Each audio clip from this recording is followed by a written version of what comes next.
What's going on, everybody? As you can see from the background, black background, I'm bringing you the NXT review exclusively on the Wrestling Pit podcast, and this was a wild NXT. I mean, wild for the right reasons and for the wrong reasons.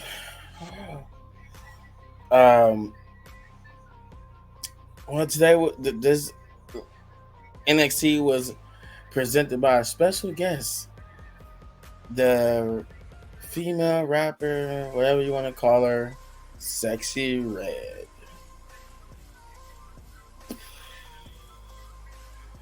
Oh, I hate Sexy Red. I hate her. Before I start this review, I just want to let you know, anytime I talk about her in any segment she was in, I am like beyond agitated. But unfortunately, I have to rip the band-aid off here because we start the program with that. Ava comes out and obviously she's doing some type of title reveal, and we all know it's just the NXT Women's North American Championship. And to help her reveal it, she brings out Sexy Red. On top of that, she talked about how we got two matches for the final spots for this little ladder match that's going to determine the new NXT North Women, or I should say new, but the first ever NXT Women's North American Champion. And it's just like a reverse opposite of the North American Championship. It's just they got a white strap instead of the red strap. But it looks good. It looked good. I guess I gotta talk about Sexy Red. Yeah, she came out and God, she came out to her. I guess is it get it sexy, whatever the song is called. Apparently she had Soldier Boy in the video for the. I don't. Oh, I dread this part so much. So I'm gonna get through this. Yeah. So she helped. Sexy Red revealed that she was going to be the host for NXT Battleground in Vegas. So we're going to be seeing more of her. Oh. She did present the title like a UFC ring girl, and if for anybody wondering, yes, she smacked ass and twerked. Oh Lord Jesus Christ. Shoot me now. Yeah. She and then what's her name? Tatum would creepily crawl into the ring, try to take the title from her, and they would struggle, and then Meat Chan would come out and just have a random ass brawl with her that resulted in the first match of the night, which is Meat Chan versus Tatum for one of the last two spots in this ladder match to determine the North American Women's Champion. And oh god, it was. I at this point, I'm not gonna lie to y'all, I was still like so agitated from Sexy Red. I do not like that woman at all, and that was not the last. She was on the show for the whole night, and they kept annoyingly promoting her CD album. I'm like, oh my god, nobody cares.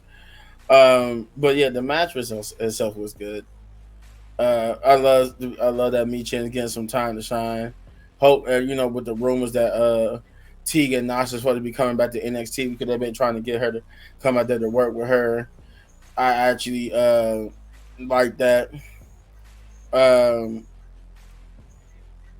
But yeah, the match itself was good, and I was about to say Tegan and Meat Chan would get the victory and take one of the two final spots.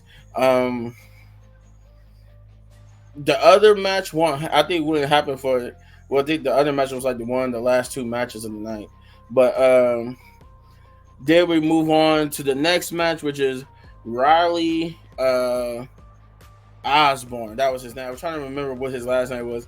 Riley Osborne versus Ridge Holland, which was an okay match. It was they had a little bit of a story here about Ridge Holland not going off the deep end, and I like the fact that a couple times in the match he tried. It seemed like he was, but he was always calming himself down. Or the that one girl that's with that one group, the little college like frat group. Forgot what their name is. I couldn't. I did this late, and so I forgot what their name was. Chase University. That's what it was. Chase University. And that girl that be with them, she taught them all to going crazy one time. But in the end, Ridge Holland would hit his finisher and get the victory over Riley. But I guess they were supposed to be doing this to squash some beef. And Riley didn't want to squash the beef. He didn't even try to shake the hand or anything. He just walked away. Then we get a third match, which is Malik and Idris versus the Good Brothers of Luke Gallows and Carl Anderson. Pretty good match. Not gonna lie, I'm liking what they're doing with Luke Gallows and Carl Anderson. Like that they're going down there having these good matches with these up and comers. It's putting over both, so it's a good thing. It's not. It makes both of them look good because I enjoy watching it too. And even though this was my first time seeing them, they was pretty good. I enjoyed it. They was pretty good. And they got a bright future as a tag team in this tag team division on both NXT and on the main roster eventually. But Luke Gallows and Carl Anderson will get the victory here. I could remember that. What's something else extra? Oh, Axum and his partner will come out and tell Luke Gallows that they will get their shot at the title at NXT Battleground. Roxanne Perez. This was like this was like the height of the night right here. This is my mind was blown. So the next segment is Roxanne Perez, and throughout the night they've been teasing that she was going to find out who her mystery opponent would be at NXT Battleground, and she come out and run down Ava for the fact of mistreatment in particular, that she had to find out this way in this manner who her opponent was going to be. And she couldn't, and she, like I said, she ran down Ava. She was saying how bad it was for management, and it just dog walking her. And then Ava will come out and she says she doesn't understand this woe is me, Ava is mean against the world type mentality. She said, I've never been against you, I never said anything about you. In fact, I have given you praise and everything, but you still just you keep running your mouth saying I'm disrespecting you. But with that said, here's your opponent that I've chosen for you for NXT Battleground, right? So I'm like, now just to set the tone, this is what my mind was thinking. I think it was going to be Julia, the new girl we just signed, a returning Cora Jane. It could have been. I thought it was going to be anybody, but who it was, and Jordan Grace music hit. I almost flipped my ish. I'm just like, what? No way, Jordan Grace. So I'm like, no, they just messing with us, right? No, Jordan Grace comes out and she challenges Roxanne, saying how they both consider themselves the person who built their division by carrying their respective titles and stuff. But she wanted to see who was the best between them and how she had what it takes to to keep her title. So she said NXT Battleground would be them two facing each other. And I'm like, no, way. They're not doing this. Now then I had a sick thought. What if they put the title on Jordan Grace? How cool would that be if they put the title on Jordan Grace? Considering this is why sometimes it's cool to do a video a little bit late, because according to reports, this ain't gonna be the first and only time. It's gonna be more stars, male and females, going back and forth between TNA and WWE. WWE has opened the forbidden door, as as you would say in AEW. They're going to be sending people back and forth, but the report said that it's only going to be NXT people. So far, main roster people is not going to be included. Even though I know that Drew McIntyre and the champion, the TNA champion over there, Moose, was trying to start something, but according to reports, it'll only be NXT superstars with the TNA superstars. It won't be main roster stars as of right now, which sucks. But hey, baby steps. But it's still cool to see NXT talent going up against TNA talent. Great exposure for both, and that and according to the reports, it will go both ways. They will be going back and forth. Like I said, it will see more TNA talent, both man and female, popping up on WWE, and WWE talent popping up on TNA. Then we get to the fourth match of the night, which is Lower Vice versus Ariana. And I guess this was from a backstage promo where Ariana was trying to, I guess, talk to Lola about something, but Lola took exception to what she was saying and challenged her to a match. I did like in that promo though, after she got challenged to the match, Ariana, who's supposed to be this beauty pageant and elegant woman, she got so scared she said, "Oh," she said, "Oh, shush," and then they had to bleep it, and then she was like, "Ooh." I'm like, okay, really? But considering what they doing, I like it. This was an okay match, and it's never a bad thing to look at Lola Vice. Nothing too special here. I did like the fact how Ariana was just kept trying to calm her down, but the more the match went, she got mad and actually started having a match with her versus just trying to avoid her and calm her down. The match was cool. I just have the only gripe I have about it is Lola's finisher. It was kind of lackluster to me, and I didn't even realize the match was over. That was like the big 1, 2, 3 finisher move, because she just did it, and I was just like, oh, okay. And thought it was gonna be a kick out. They was like 3. I'm like, off of that. That was, and then they were saying that, oh, she hit her finisher. I'm like, that was her finisher. Didn't really work for me, so they're gonna have to do something about that. But nonetheless, Lower Vice is your victor. Then we get Lexis King versus Dante, which also is a rematch from the last time he had a match with Dante, in which Dante got Lexis King considered a fluke victory. So this match was it was basically to prove that he didn't. I think this happened from an earlier in the day promo where Dante and Alexis got into it about the match, and he said that he challenged him to a match, and that Dante could name the place and time, and he named for later on in the night, and this was basically his chance to prove that Dante just got a fluke victory. But it was anything but, as Dante basically and Alexis had a pretty good match with Alexis hitting a movement. I don't want to say it was his finisher, maybe with his signature, and Alexis kicked out, and he was distracted by the ref because the ref didn't count to 3 that Dante would roll up Alexis King and get the victory. Then we got the next match of the night, which is Kalia, I think it's Kalani. Yeah, Kalani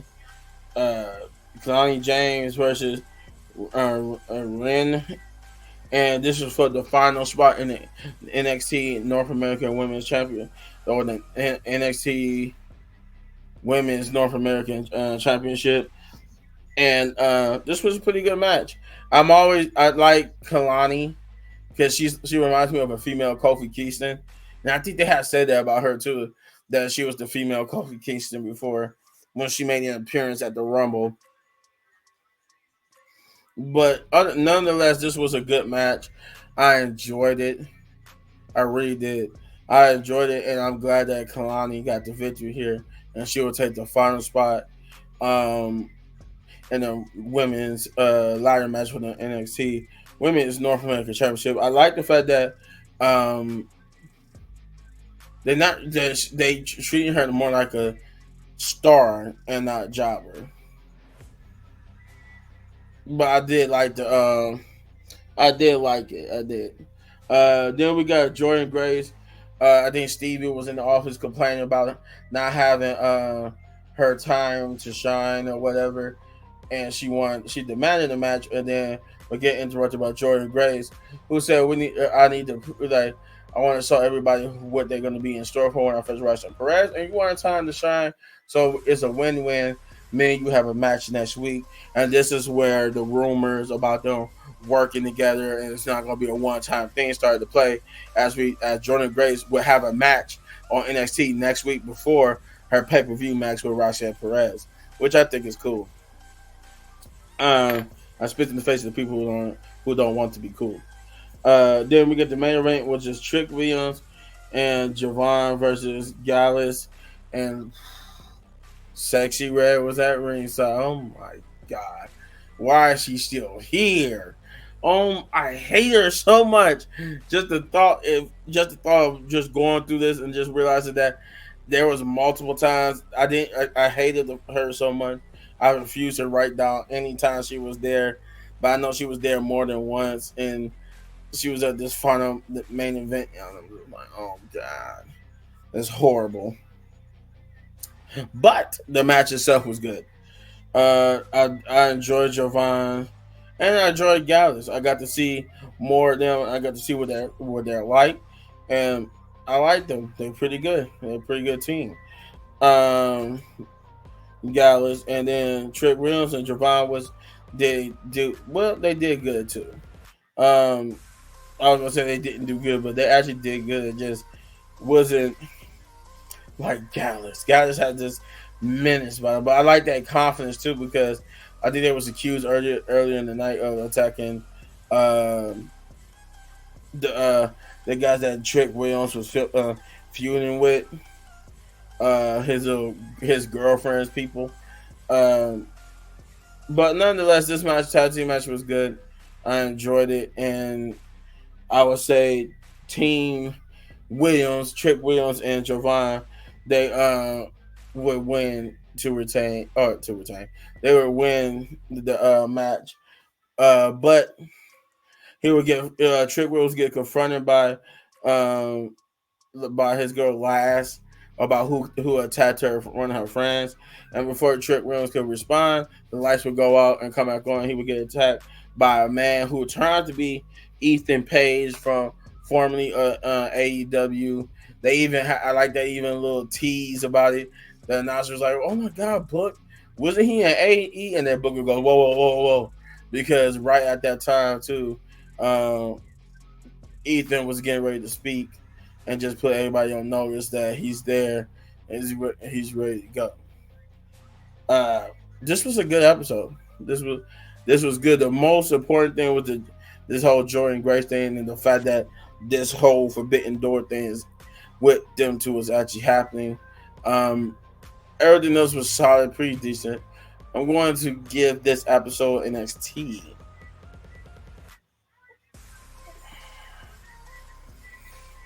8.5. No, 8 out of 10.